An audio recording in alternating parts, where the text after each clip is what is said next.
So, I was lucky enough to secure the Leviathan box. Guess I need to practice painting Nids for when it gets here. Howdy peeps, Autumn Witch here.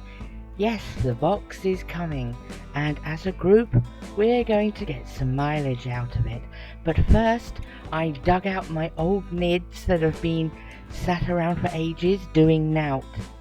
So today, I will be fumbling my way through a quick and efficient way to get them to a tabletop standard in a speedy fashion, using mostly contrast paint, dry brushing and glazing.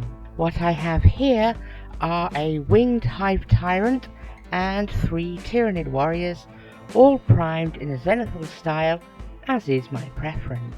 I built up the base of the hive tyrant with chunks of cork, model ballast and a couple of dried pistachio nut shells for that alien egg vibe. Let's crack on. Firstly, they all get a heavy dry brush of pallid witch flesh.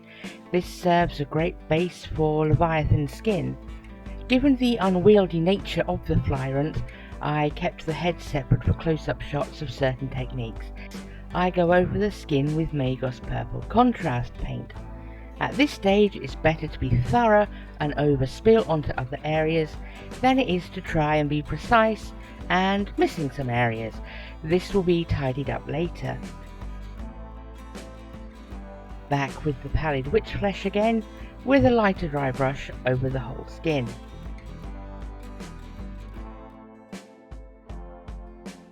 The weapons and fighty claws get a coat of Blood Angel's red contrast, while the basic claws and teeth get Black Legion.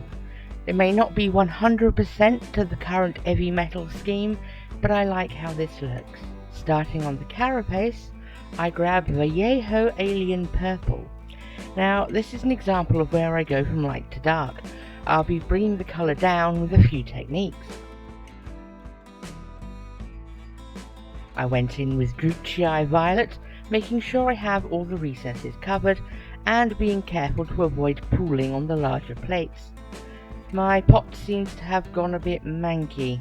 I'll grab a new one from my Leviathan box.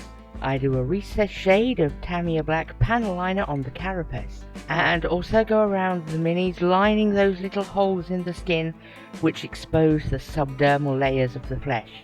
No idea what they're called. I go back over the flesh with another layer of pallid witch flesh, this time picking out the raised areas as a highlight.